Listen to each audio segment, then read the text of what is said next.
तो दोस्तों आज हम तीन मिड कैप फंड्स का कंपैरिजन करेंगे, क्वांट, एचडीएफसी और Mirae asset mid cap fund का। काफ़ी सारे लोगों के इस पे कमेंट्स थे, क्वेश्चंस थे, तो आज हम देखेंगे तीनों में से कौन सा फंड किस टाइप की इन्वेस्टमेंट कर रहा है, कौन सा बेटर किस टाइप के इन्वेस्टर्स के लिए है। तो सबसे पहले लॉन्च डेट की बात करें तो क्वांट और एचडीएफसी जनवरी 2013 में लॉन्च हुए थे। मिराई एसेट कंपेरेटिवली नया फंड है, लगभग 5 साल इस फंड को यहाँ पर हुए हैं। बेंचमार्क इंडेक्स इन तीनों का ही सेम है, निफ्टी मिड कैप फंड तीनों का ही यहाँ पर बेंचमार्क इंडेक्स है। वहीं अगर हम एसेट अंडर मैनेजमेंट की बात करें तो सबसे ज़्यादा HDFC mid cap opportunities fund की 63,000 करोड़, मिराई एसेट की 15,000 और क्वांट मिड कैप की लगभग 17,000 करोड़ के आसपास की यहाँ पर एसेट अंडर मैनेजमेंट है। एक्सपेंस रेशो की बात करें तो सबसे कम एक्सपेंस रेशो मिराई एसेट की है 0.57%, एचडीएफसी मिड कैप की 0.77% और क्वांट मिड कैप की 0.62% के आसपास की यहाँ पर है। तो हायर साइड पे है एचडीएफसी मिड कैप अपॉर्चुनिटीज की एक्सपेंस रेशो अगर हम देख रहे हैं। वहीं अगर हम मार्केट कैप एलोकेशन के हिसाब से यहाँ पर बात करें डिटेल्स पे, तो मार्केट कैप एलोकेशन के हिसाब से जो सबसे ज़्यादा रिस्क लेते हुए नजर आ रहा है वो है क्वांट मिड कैप फंड, 72% पैसा मिड कैप में है।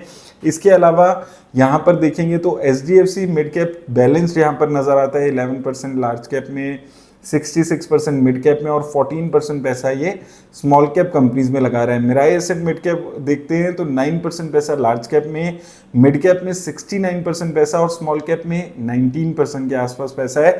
तो सबसे ज्यादा रिस्क क्वांट मिड कैप यहाँ पर ले रहा है। बैलेंस्ड देखेंगे अगर हम तो एचडीएफसी मिड कैप का ज्यादा बैलेंस्ड फंड यहाँ पर नजर आता है। स्टैंडर्ड डेविएशन जो कि ये बताती है कि एक फंड कितना ज्यादा वॉलेटाइल है, तो सबसे ज्यादा वॉलेटाइल क्वांट मिड कैप है। उसके बाद अगर हम बात करें सबसे कम volatile HDFC mid cap fund है। और अगर हम इन दोनों के बीच में देखते हैं तो मिराई एसेट मिड कैप कहीं इन दोनों फंड्स के बीच में यहाँ पर वॉलेटाइल नजर आता है।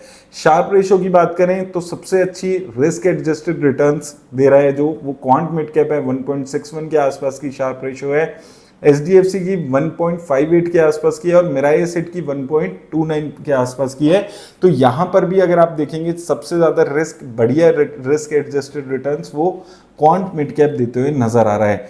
टर्नओवर रेशो जो कि ये बताती है कि एक फंड कितनी ज्यादा चेंजेस पोर्टफोलियो में कर रहा है, तो 320% के आसपास की यहाँ पर turnover ratio quant mid cap की है।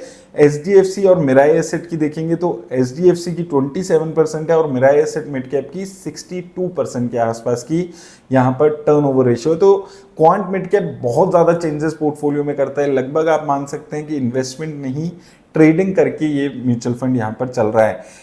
प्राइस टू अर्निंग की बात करें, प्राइस टू अर्निंग रेशो तो सबसे कम एचडीएफसी मिड कैप की है 21 के आसपास, क्वांट मिड कैप की सबसे ज्यादा है 27 के आसपास और मिराई एसेट की इन दोनों के बीच में अगेन 25.88 के आसपास। तो यानी कि मेजरली ग्रोथ ओरिएंटेड कंपनीज में क्वांट मिड कैप इन्वेस्ट कर रहा है और थोड़ा सा वैल्यू ओरिएंटेड कंपनीज की तरफ एचडीएफसी मिड कैप फंड यहाँ पर इन्वेस्टमेंट करते हुए नजर आ रहा है। अगर हम बात करें सेक्टर एलोकेशन की तो देखिए सिमिलर यहाँ पर नजर आते हैं। टॉप 4 सेक्टर्स, सब ये तीनों ही फंड्स 50% से ज़्यादा पैसा अपना टॉप 4 सेक्टर्स में यहाँ पर इन्वेस्ट कर रहे हैं और तीनों में अगर आप देखेंगे फाइनेंशियल, हेल्थ केयर और सर्विस सेक्टर, ये तीनों फंड्स में यहाँ पर कॉमन नजर आते हैं। इसी तरह अगर हम कंपनीज की यहाँ पर बात करें तो कंपनीज यहाँ पर डिफरेंट हो जाती है क्योंकि ये तीनों ही फंड्स की जो स्टाइल है वो अलग है। यहाँ पर हम क्वांट मिड कैप की बात कर रहे हैं तो यहाँ पर थोड़ी रिस्की कंपनीज ज़्यादा है, Aurobindo pharma, Linde India, CCI, NMDC, ये थोड़ा इन कंपनीज की तरफ ज़्यादा झुकाव करके इन्वेस्ट कर रहा है। वहीं एचडीएफसी मिड कैप की बात करें तो यहाँ पर आप देखेंगे फेडरल बैंक, अपोलो टायर्स जैसी कंपनीज यहाँ पर देखने को मिल रही है। Quant mid cap concentrated portfolio बनाकर चल रहा है, टॉप 10 कंपनीज में 60% के आसपास पैसा इसने लगा दिया है और एचडीएफसी और मिराई एसेट मिड कैप थोड़ा सा जो पोर्टफोलियो है वो डाइवर्सिफाई करके चल रहे हैं। टॉप 10 कंपनीज में 30% और 25% के आसपास पैसा है। अब काफी सारे लोगों के मन में ये सवाल हमेशा से रहता है कि क्या हम इन तीनों फंड्स में या इन तीनों में से किसी 2 फंड्स में इन्वेस्ट कर सकते हैं। तो उसके लिए अगर हम यहाँ पर ये डिटेल्स देखते हैं, क्वांट मिड कैप में सिर्फ 26 कंपनीज हैं जो हमने यहाँ पर समझा था कि ये थोड़ा सा कंसंट्रेटेड पोर्टफोलियो बनाकर चल रहा है। इनमें से 6 कंपनीज मिराई एसेट में कॉमन है और 6 कंपनी एचडीएफसी में कॉमन है। लगभग 20% यहाँ पर जो कॉमन है वो अगर हम बात करते हैं कंपनीज की परसेंटेज के हिसाब से। और अगर आप यानी कि क्वांट मिड कैप का कॉम्बिनेशन एचडीएफसी या मिराई एसेट के साथ बनाना चाहते हैं तो आप बना सकते हैं, क्योंकि एक तो इन्वेस्टमेंट स्टाइल अलग है और दूसरा बहुत ज़्यादा कॉमन परसेंटेज ऑफ कंपनीज नहीं है। सिमिलरली एचडीएफसी मिड कैप और मिराई एसेट मिड कैप देखते हैं तो 71 72 कंपनीज यहाँ पर है। दोनों फंड्स को अगर हम कंपेयर करते हैं तो 22 कंपनीज एचडीएफसी मिड कैप और मिराई एसेट मिड कैप में कॉमन है और लगभग 30 to 40% पैसा यहाँ पर दोनों में सेम है। तो यानी कि यहाँ से आपको कंक्लूड अगर हम करें, क्वांट मिड कैप के साथ आप एचडीएफसी या मिराई एसेट का कॉम्बिनेशन बना सकते हैं, लेकिन एचडीएफसी और मिराई एसेट को अपने पोर्टफोलियो में रखने का कोई फायदा नहीं है। दोनों सिमिलर नेचर के फंड्स यहाँ पर नजर आ रहे हैं। रिटर्न्स की बात करते हैं अगर, तो 10 साल में यहाँ पर 21% रिटर्न दिए है क्वांट मिड कैप ने और एचडीएफसी ने भी 21% के आसपास के रिटर्न दिए। लेकिन एक साल में आप देखिए क्वांट ने 75% के रिटर्न दिए है, एचडीएफसी ने 54% की और मिराई एसेट ने 49% के आसपास की। 5 सालों में अगर हम बात करते हैं तो सबसे अच्छे रिटर्न क्वांट मिड कैप दे रहा है 37% की, उसके बाद मिराई एसेट मिड कैप लगभग 29% की और एचडीएफसी मिड कैप 26% के आसपास की रिटर्न दे रहा है।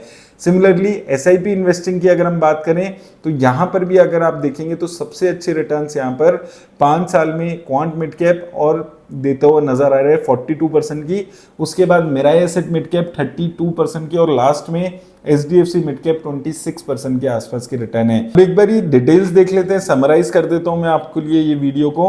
तो यहाँ पर रिटर्न्स की बात करें, क्वांट मिड कैप की वेरी हाई रिटर्न्स है, एचडीएफसी मिड कैप की मॉडरेट है और मिराई एसेट की भी थोड़ी सी हाई रिटर्न्स यहाँ पर देखने को मिलती है। वॉलेटिलिटी की बात करें तो क्वांट मिड कैप में सबसे ज्यादा वॉलेटिलिटी है, एचडीएफसी मिड कैप में कंपेरेटिवली लो वॉलेटिलिटी है और मिराई एसेट में मॉडरेट वॉलेटिलिटी नजर आती है।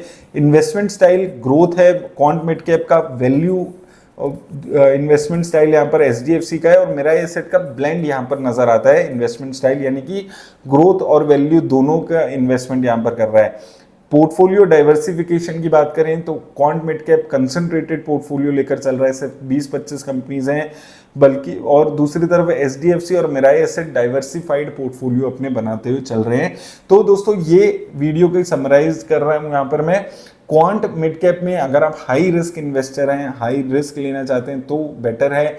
बैलेंस्ड अगर आप बनाकर चलना चाहते हैं अपना पोर्टफोलियो को, Mirae asset mid cap fund यहाँ पर बेटर नजर आता है। लेकिन चॉइस एट द एंड आपकी रहने वाली है, क्या एग्रेसिव अगर आप इन्वेस्टिंग करना चाहते हैं या आप कंपैरेटिवली कम रिस्क लेना चाहते हैं, तो वो सब चीज़ों को देखकर अपनी इन्वेस्टमेंट की अपनी डिसीजन जरूर लीजिएगा।